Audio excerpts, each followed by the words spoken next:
அங்கே வந்து சரஸ்வதி நதி இருந்ததுக்கான ஒரு ஆதாரம் கிடச்சிருக்கதாகவும் அங்கே சில இருக்க ஃபைண்டிங்ஸ் வந்து அது வந்து மகாபாரத காலத்தை சேர்ந்ததாகவும் ரிக்வேதம் இருந்த காலகட்டத்தை சேர்ந்ததாகவும் சொல்லியிருக்காங்க. இது இது இது வந்து எப்படி சொல்லியிருப்பாங்கன்னு நினைக்கிறீங்க? இதுக்கு என்ன மாதிரியான ஆராய்ச்சிகள் நடந்திருக்குன்னு நீங்கள் நினைக்கிறீங்க? காணாமல் போனதாக தேடப்படுகிற ஒரு சரஸ்வதி என்று சொல்லப்படுகிற நதி ரிக்வேதத்தில் குறிப்பிடப்படுது. பல இடங்களில் நதிகளுக்கெல்லாம் தாய் அப்படின்னு கூட குறிப்பிடப்படுது. நதிகளில் சிறந்த நதி, ஒரு ஆற்றல் மிக்க நதி அப்படின்னு அந்த நதி குறிப்பிடப்படுது. புராணங்களில் மட்டுமே குறிப்பிடப்படுகிறது. பண்பாடு அரசியலாக்கப்படாத காலகட்டமே இல்லை. சிந்துவெளி பற்றி ஜான் மார்சல் அறிவிக்கிறதுக்கு முன்னால் சரஸ்வதி நதி ஒன்று இருந்துச்சுங்கிற பற்றி ரொம்ப அக்கறையோடு பேசுனது யார்? சிந்து நதி நாகரிகத்தோட பழமையானது இதுன்னு சொல்லி நிறுவ முற்படுறாங்க. இல்லை, அது வேதத்தோட தொடர்புடையவங்க தான் நாகரிகத்தை தோற்றுவிச்சாங்க. ஒரு நாகரிகம் இருந்ததே தெரியல அப்படின்னு சொல்லும்போது வேதங்கள் சரஸ்வதி தோணுச்சு, இவன் மற்றவெல்லாம் ஒன்றுமே நாகரிகம் இல்லாமல் இருந்ததுன்னு சொல்கிறது அது ஒரு கதை. ஏற்கனவே கங்கை சமவெளி நாகரிகம்னு நம்ம பேசிகிட்டு இருக்கோம். ஆனால் அப்படி இருக்கிறப்பையும் கடந்த 10-20 ஆண்டுகளில் இப்போ காணாமல் போனதாக சொல்லப்படுற இந்த நதியுமே பற்றி தேடுதல் வந்து அதிகமாகிட்டு இருக்குல்ல, இந்த கம்பாரிசன் நம்ம எப்படி பார்க்கலாம்? ஆமாம்,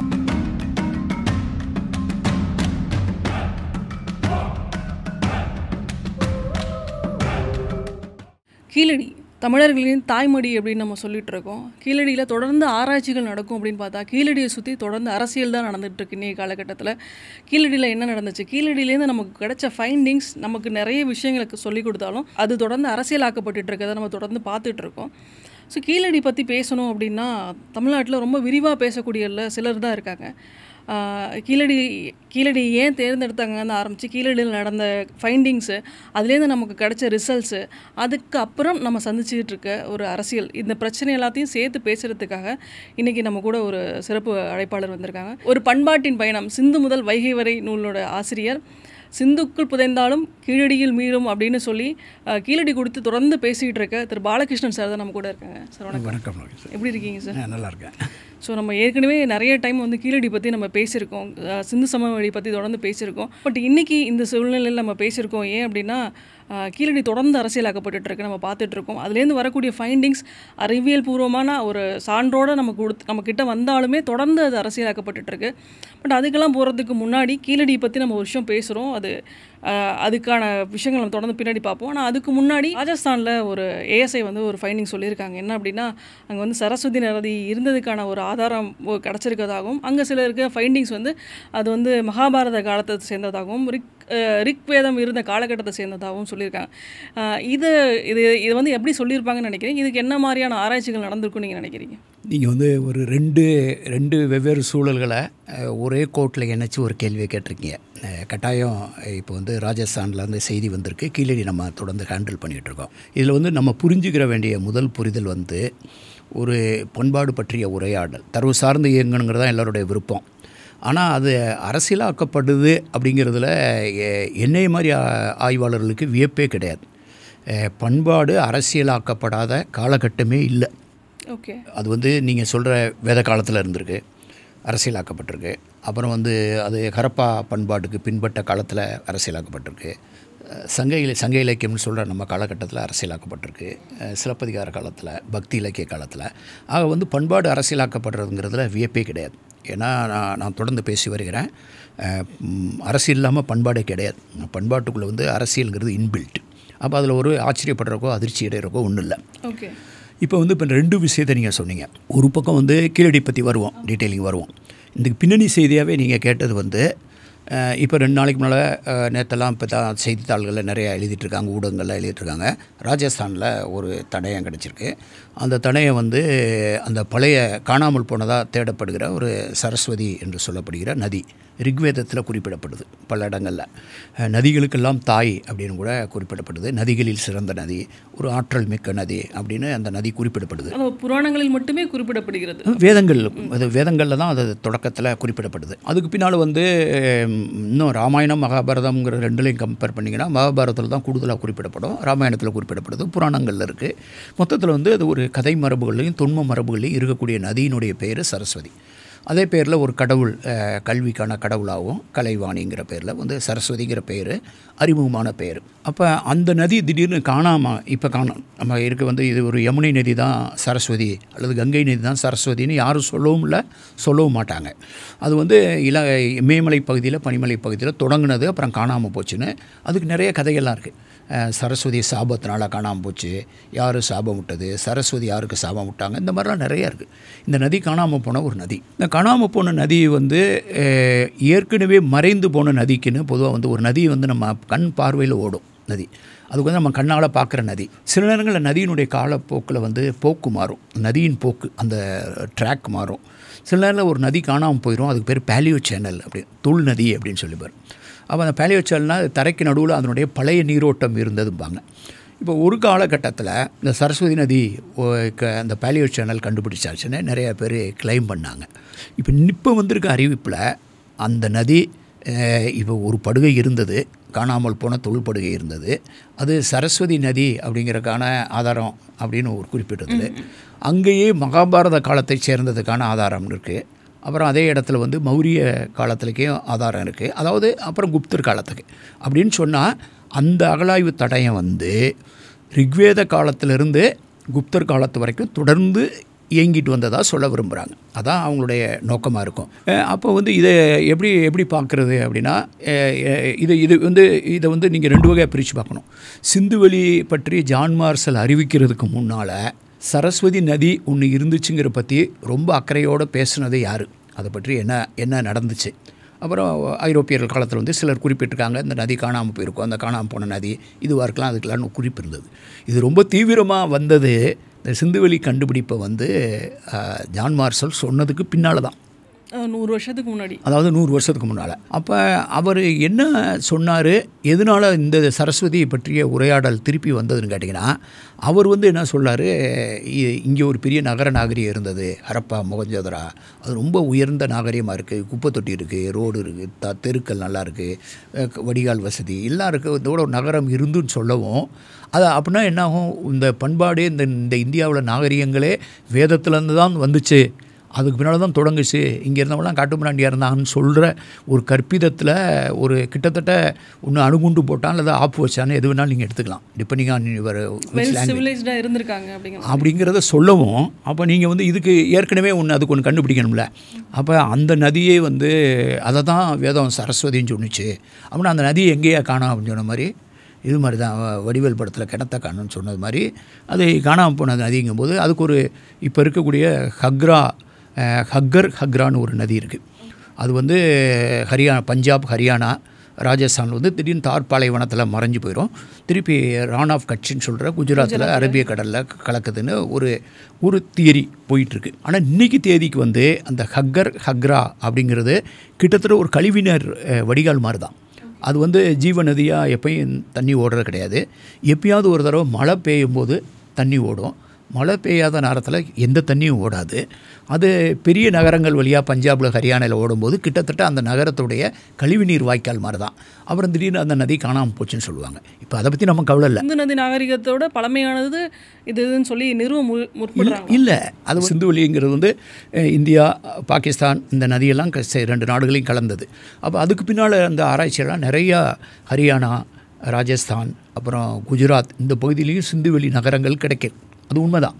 ராக்கிகடி, தோலாவீரா, லோத்தல் இதெல்லாம் கிடச்சிருக்கு. கங்கை யமுனைக்கு பின்னால் இந்த பக்கத்தில் கண்டுபிடிக்கும் போது ஒரு சரஸ்வதி அப்படிங்கிற ஒரு கட்டமைப்பு, அதை பற்றியும் கவலை இல்லை. அவங்க அதை சொல்ல விரும்புகிறாங்க, தொடர்ந்து பேசிட்டு வர்றாங்க. எதனால சொல்ல தொடர்ந்து முற்பட்டு அப்போ தானே வந்து இந்தியாவில் வந்து நாகரிகம் தோன்றுனதே வேதத்தோட தொடர்புடையவங்க தான் நாகரிகத்தை தோற்றுவிச்சாங்க. முதல்ல வந்து அப்படி ஒரு இடம் இருந்ததே, ஒரு நாகரிகம் இருந்ததே தெரியலை அப்படின்னு சொல்லும்போது வேதங்கள் சரஸ்வதியில் தோணுச்சு, மற்றவெல்லாம் ஒன்றுமே நாகரிகம் இல்லாமல் இருந்துன்னு சொல்கிறது அது ஒரு கதை. இவ்வளோ பெரிய நகரங்கள்லாம் இருந்துன்னு சொல்லும்போது அந்த நகரத்துக்கே எங்களுக்கு தொடர்பு இருக்குதுன்னு சொல்கிறதான ஒரு லாஜிக்கலாக அவங்களுக்கு ப்ரூவ் பண்ணுறதுக்கு இருக்கும். அதனால் இப்படி ஒரு கதையை சொல்ல ஆரம்பிக்கிறாங்க.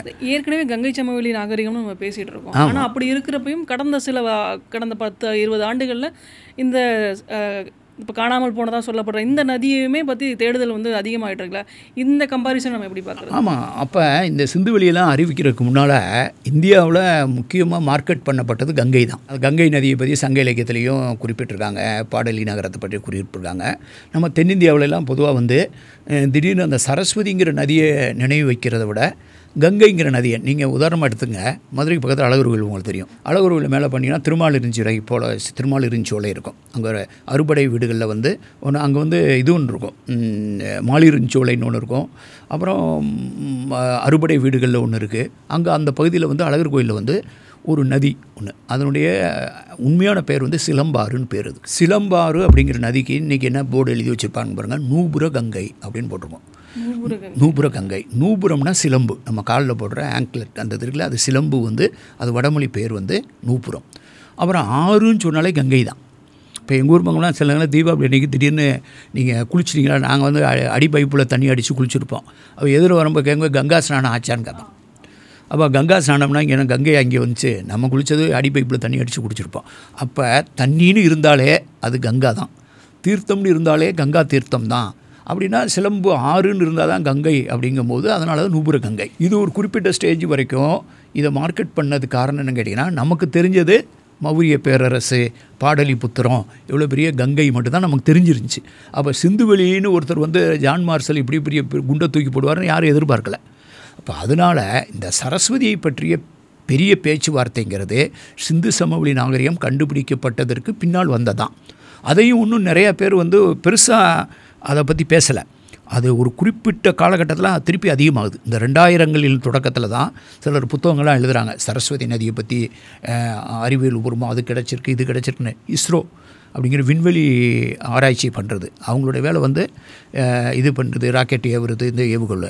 அதுக்கு தனி ஒரு போர்ட்டலே போட்டு அவங்க வந்து அவங்களுடைய விண்கோல் சேட்டலைட் டேட்டாலாம் வச்சு ஜியாகிரபிக்கல் இது இருக்குல்ல, ஜியாலஜிக்கல் சர்வே ஆஃப் இந்தியா, அவங்களோடு சேர்ந்து கூட்டு சேர்ந்து அவங்களாம் வந்து அந்த சேட்டலைட் இமேஜை வச்சு அந்த சரஸ்வதி நதி எங்கே ஓடி இருக்கும் அப்படிங்கிறத கண்டுபிடிக்கிற ட்ரை பண்ணாங்க. சிலர் அதில் போய் கேள்வி கேட்டாங்க, என்னங்க வேதத்தில் வர்ற சரஸ்வதி நதி இந்த பனிமலையில் தோண்டி பயங்கர வேகத்தில் வர்றதால எழுதியிருக்காங்க, இது வந்து அப்படி தெரியலையே, வாக்கலால் இருக்குது, இது ஜீவநதியாக இருக்குன்னா, அப்போ வந்து ஒரு காலத்தில் வந்து இமயமலை பகுதியில் தோன்றி பனிமலை பகுதியில் தோன்றி அப்புறம் காணாமல் போச்சு அப்படின்னு சொல்கிறது சேட்டலைட் இமேஜே சொல்லுது, அதுவே சொல்லுது. அப்படிங்கும்போது சிவப்பாக இருக்கவன் பொய் சொல்ல மாட்டான் அப்படிங்கிற மாதிரி நீங்கள் வந்து ஒரு இமேஜே நீங்கள் பார்த்துருப்பீங்க, வாட்ஸ்அப்லாம் பார்த்துருப்பீங்க, திடீர்னு வாட்ஸ்அப் வரும், ஏதாவது ஒரு விஷயத்த சொல்லி நாசாவே சொல்கிறதுமா. நாசா எப்படா சொல்லிச்சுன்னு போய் நீங்கள் கூகுள் பண்ணி பார்த்தா நாசா எப்பயுமே அது சொல்லியிருக்காது. திடீர்னு சொல்லுவானுங்க, இங்கே ஒரு கோயில் இருக்குது தமிழ்நாட்டில், அங்கே வந்து அந்த சேட்டலைட்லாம் அப்படியே வந்து சுற்றி வந்துட்டு இருக்கும்போது அந்த கோயில்ட்டு வரும்போது அப்படியே நின்றுரும் அப்படின்னு போட்டிருப்பான். அது நம்ம திருநள்ளாறு கோயிலை பற்றி ஆமாம் அப்படின்னு போட்டு நின்றுருக்கோம். அது என்னன்னு கேட்டால் நாசாவே சொல்கிறது அப்படிமா. நாசா எப்படா சொன்னிச்சுன்னு கேட்டால் நாசா சொல்லியிருக்கோமா, நாசாவுக்கு எதுக்கும் சம்மந்தமே இருக்காது. அப்போ நீங்கள் சொல்கிறதையும் நாசாங்கிற பேரில் சொன்னால் அது ஜாலியாக தானே இருக்கும். அது மாதிரி நான் இன்றைக்கி கூட இந்த அகழாய்வு இந்த மாதிரி புதுசாக வந்த செய்தியை பார்த்து என்ன செய்கிறதுன்னு தெரியல, என்ன பண்ண முடியும். இதை ஒரு பரப்பு போய்கிட்டு இருக்கு, தொடர்ந்து வெளியிட்டு இருக்காங்க. இதுக்கு ஆதாரம் அப்படின்னு. ஆமாம், நான் தான் அதனால தான் நான் அன்றைக்கி முகநூலில் போட்டேன் இந்த செய்தியை போட்டு விட்டு. ஒரு ஊரில் ஒரு பாட்டி இருந்தாங்களாம், அந்த பாட்டி வந்து ஒரு மரத்துக்கு கீழே வடை சுட்டாங்களாம், அப்போது ஒரு காக்கா வந்துச்சான். அப்போ என்னுடைய கருத்தை அதெல்லாம் போட்டிருக்கேன். இந்த அகழாய்வு இவங்க சொல்கிறத போட்டு நான் வந்து பாட்டி வடை சுட்ட கதையை போட்டிருக்கேன், அவ்வளோதான். இல்லை சார், ஒன்று ஆய்வுகள் அந்த தரவுகள் படி இருக்கணும். ஆனால் இவங்க நம்பிக்கையின் பேஸ்லேயே சொன்னால் அது ஏசை எப்படி நம்ம எடுத்துக்க முடியும்? அப்போ அதான் அங்கே தான் நீங்கள் வித்தியாசத்தை பார்த்துக்கணும். யார் சொல்கிறா, எதுக்காக சொல்கிறாங்கிறது ஒன்று வந்து வரலாறு, ஒன்று தரவு சார்ந்து இயங்கணும். யாருடைய நம்பிக்கையை நம்ம குறை சொல்ல முடியாது. நம்பிக்கைன்னு ஒன்று இருக்குங்க, மதம், கடவுள், கோயில், இதெல்லாம் நம்பிக்கை இருக்குது. அது அப்படின்னா நம்பிக்கை தான். இப்போ நம்பிக்கை மரபாக தான் பார்க்கணும். இப்போ உதாரணத்துக்கு வச்சுங்க, இப்போ நம்ம வந்து மகாபாரதத்தை வந்து ஒரு நம்பிக்கை மரபாக பார்க்கும்போது அது வேறு விஷயம். அப்போ வந்து அந்த மகாபாரதத்தில் வந்து ஒரு கடவுள் வருவார், அவர் வந்து கீதை உபதேசம் பண்ணுவார். அதான் வந்து பகவத்கீதை வந்து இந்தியாவினுடைய மிக முக்கியமான ஒரு ஞானோபதேச நூலாக வரும். அப்போ அவர் யாருங்கும்போது அவர் ஒரு அவதாரம், அவர் வந்து விஷ்ணுனோட அவதாரம், அப்புறம் படைப்பு கடவுள், அப்புறம் காக்கும் கடவுள், அப்புறம் அழிக்கும் கடவுள், இப்படிலாம் இருக்கும்ல. இப்போ இது வந்து ஒரு நம்பிக்கை மரபாக பார்க்கும்போது அது வேறு விஷயம் தெரியும். ஆனால் மகாபாரதம் உண்மையிலே நடந்துச்சு, அந்த நடந்ததுக்கு இப்படி ஒரு பீரியடு அப்படின்னு சொன்னால் அப்போ என்னை மாதிரி ஆளுங்க பொதுவாக நம்பிக்கைன்னு சொல்கிற வரைக்கும் ஒன்றும் பிரச்சனையே கிடையாது. அப்போ அதை வந்து வரலாறு மாதிரி சொல்லும்போது ஆதாரம் கேட்க தானே செய்வோம். இப்போ யாராவது வந்து இது மகாபாரத காலம் அப்படின்னு சொன்னால் நான் அடிக்கடிக்கு திருப்பி கேட்குறேன், எதை வச்சியா மகாபாரத காலம் சொல்கிறீங்க? அங்கே யாரும் சகுனி விளையாண்ட அல்லது தர்மர் விளையாண்ட பகடை எதுவும் கிடச்சதா? அது எடுத்து கொடுத்துருக்கியா? அல்லது அரக்கு மாளிகையில் அவங்களாம் இருக்கும்போது தீ வச்சுருவாங்கல்ல, அப்போ அந்த அரக்கு மாளிகையினுடைய தீ வச்சதனுடைய துண்டு தூள் ஏதாவது கிடச்சி அதை எதுவும் கார்பன் டெஸ்டிங் பண்ணிங்களா? அல்லது வேறு ஏதாவது அந்த அஸ்தினாபுரத்தில் அல்லது இந்திரபிரஸ்தாவில் இருந்த பொருள் எதுவும் கிடச்சிருக்கா அப்படின்னு திருப்பி கேட்க தானே செய்வோம். ஏன்னா அது மகாபாரத ஏஜ் அப்படின்னு சொல்லி புகழ்பெற்ற அகழாய்வு அறிஞர்கள் பிபி லால் போன்றவங்களே இதை மகாபாரத ஏஜ் அப்படின்னு பேர் கொடுத்துறாங்க. அதான் சார், கார்பன் டேட்டிங்கோ இல்லை வேறு எது மூலியமாவோ சொல்லாமல் எப்படி சொல்கிறாங்க. அது வந்து எப்படி அதான் நாங்கள்லாம் தொடர்ந்து கேட்டுட்ருக்கோம். அப்போ வேதிக் ஏஜ்னு எதை வச்சு சொல்கிற? அப்போ வேதம் எழுதப்பட்ட காலத்தா? வந்து சிலர் வந்து நமக்கெல்லாம் வேதங்கள் இந்த மாதிரியான பெரிய இதெல்லாம் தெரிஞ்சு வந்ததே ஐரோப்பியர்கள் இந்தியாவுக்கு வந்ததுக்கு பின்னால் தான். நிறைய பேர் இதை மொழிபெயர்த்து மார்க்ஸ் முல்லர் இவங்கெல்லாம் வந்து மொழிபெயர்த்து கொடுக்குறாங்க இதெல்லாம். அப்போ வந்து வெளிநாட்டிலேருந்து வந்த ஆளுங்க தான் ஆசியாட்டிக் சொசைட்டி ஆஃப் இந்தியான்னு கல்கட்டாவில் தொடங்குறாங்க. அப்போ தான் இந்தியாவு மீது கவனக்குவிப்பு வருது. அப்போ எல்லாத்தையும் ஸ்டடி பண்ணி அதை பெருமையாக சொல்கிற வரைக்கும் ஓகே. ஆனால் ஒருத்தர் போகும்போது சொல்கிறாரு, வேதங்கள் இந்த மாதிரி எழுதப்பட்ட காலம் 1500 கிமு 1500ன்னு சொல்கிறார். கிமு 1500ன்னு சொல்லவும் இவங்களுக்கு சாக்காயிருது. அப்போ வேதங்களே கிமு 1500ன்னு சொன்னால் அப்போ அப்படிலாம் அவங்க கிமு 1500ன்னு பேச வந்தபோது ஜான் மார்சல்னு ஒருத்தர் வந்து குண்டை தூக்கி போடுவார்னு யாரும் எதிர்பார்த்துருக்க மாட்டாங்க. அப்போ இங்கே கிமு 1500 அப்போ பெருமையாக தான் இருந்திருக்கும். அது எவ்வளோ நாளைக்கு முன்னால் எழுதியாச்சு அப்படிங்கும்போது யாரை பற்றி கவலைப்படல. ஆனால் சிந்துவெளின்னு ஒன்று வந்து ஹரப்பா மொஹஞ்சோதரோலாம் வந்து இது தொடங்கினது ப்ரீ ஹரப்பன், அப்புறம் ஹரப்பன், மெச்சூர் ஹரப்பனே கிமு 2500லேயே தொடங்கி அது டிக்ளைன் ஆனது கிமு 1900லேயே அது ஹரப்பன் முடிவுக்கு வந்துருச்சு. அப்படிங்கும்போது இவர் சொல்கிறதே வந்து இது வந்து போஸ்ட் ஹரப்பன் அப்படிங்கிற ஹரப்பா காலத்துக்கு பிற்பட்டதுங்கிற ஒரு பின்னால் வந்துடும். அப்போ அவரை திட்ட வேண்டியதானே. அப்போ எவர் 1500ன்னு சொன்னாரோ அவர் இன்றைக்கு வரைக்கும் திட்டிகிட்டு இருக்காங்க. ஏன்னா அவர் ஒரு டைம் கொடுத்துட்டு போயிட்டார். அப்போ என்ன பண்ணோம்? அப்போ அதுக்கு பின்னால் யாருமே வந்து மகாபாரதம் வந்து வேதத்துக்கு முன்னால் நடந்ததாக சொல்ல மாட்டாங்க. இப்போ ராமாயணத்தையும் மகாபாரதையுமே கம்பேர் பண்ணுவாங்க. இப்போ ராமாயணத்தையும் மகாபாரதையும் கம்பேர் பண்ணும்போது நம்ம பொதுவாக நம்புறது ராமாயணம் முதல்ல நடந்துச்சு, அப்புறம் மகாபாரதம் அதுக்கு பின்னால் நடந்துச்சுன்னு சொல்லுவோம். அதுக்கு காரணம் என்னன்னு கேட்டிங்கன்னா, ராமாயணத்தில் வர்ற கேரக்டர் வந்து மகாபாரதத்தில் வரும், மகாபாரதத்தில் வர்ற கேரக்டர் அதில் வராது. அப்போ அதில் வந்து நீங்கள் என்ன தெரியும், இது முன்னால் இந்த அவதாரம் அதுக்கு முன்னால் உள்ளது, இந்த அவதாரம் இதுக்கு பின்னால் உள்ளது, நம்ம அது அவதார கதை, அதை பற்றி பிரச்சனையே கிடையாது. ஆனால் அதை வரலாறு மாதிரின்னு சொல்லும்போது வரலாறு மகாபாரத ஏஜ் இந்த நதி ஓடிச்சு அப்படிங்கும்போதெல்லாம் டீட்டெயில் கேட்கத்தானே செய்வோம். இன்றைக்கி சரஸ்வதி நதி இந்த கக்ரா நதி தான் சரஸ்வதிங்கிறது எல்லோரும் முழுசாக ஏற்றுக்கல. அதுதான் சொல்கிறவங்களும் இருக்காங்க, அது இல்லைன்னு சொல்கிறவங்க, அதை கேள்வி கேட்குறவங்களும் இருக்காங்க. ஹரியானா கவர்மெண்ட்டில் ஒரு தனியாக ஒரு போர்டே போட்டிருக்காங்க, ஒரு வாரியம் வந்து அதுக்கு தனி நிதி ஒதுக்கீட்டு பண்ணி இந்த சரஸ்வதி நதி மேம்பாட்டுன்னு அவங்க போய் இந்த தரையெல்லாம் தோண்டி அங்கே என்ன ஹைட்ராலஜி அதுக்கு வந்து தனி நிறுவனம், அரசு நிறுவனங்கள், அந்த அரசு நிறுவனம் அதில் தோண்டி எங்கே தண்ணி கிடைக்கிது அப்படின்னு கேட்டு ஒருவேளை அங்கே ஆழ்துளை பம்பு போட்டு அங்கேருந்து அந்த பேலியோ சேனல்லேருந்து தண்ணி எடுத்து இப்போ சாக்கடையாக ஓடிக்கிட்டு இருக்கிறதுல தண்ணியை கொட்டலான்னு பார்க்குறாங்க. அதுக்குன்னு அந்த பகுதியில் வந்து நதியை மேம்படுத்துறதுக்குன்னு ஒரு திட்டம் போட்டு அதுக்கு ஏகப்பட்ட. அப்போ இது வந்து யாருடைய முயற்சின்னு பாருங்கள். விண்வெளியில் ஆராய்ச்சி பண்ணுற இஸ்ரோ பங்கெடுக்குது, geological survey of India map போடுற ஜியாலஜிக்கல் சர்வே ஆஃப் இந்தியா பங்கேற்குது, ஒன்றிய அரசு பங்கேற்குது, மாநில அரசு தனி வாரியமே போட்டிருக்காங்க. அப்போ இதில் சம்மந்தப்படாத ஆளே கிடையாது. ஐஐடிஸ் வந்து இதை பற்றி காலண்டர் வெளியிடுறாங்க, ஐஐடிஸ் இதை பற்றி பேசுகிறாங்க. அப்போ இது வந்து ஒரு அரசு சார்ந்த பெரிய நிதி சார்ந்த ஒரு பெரிய முன்னெடுப்பு.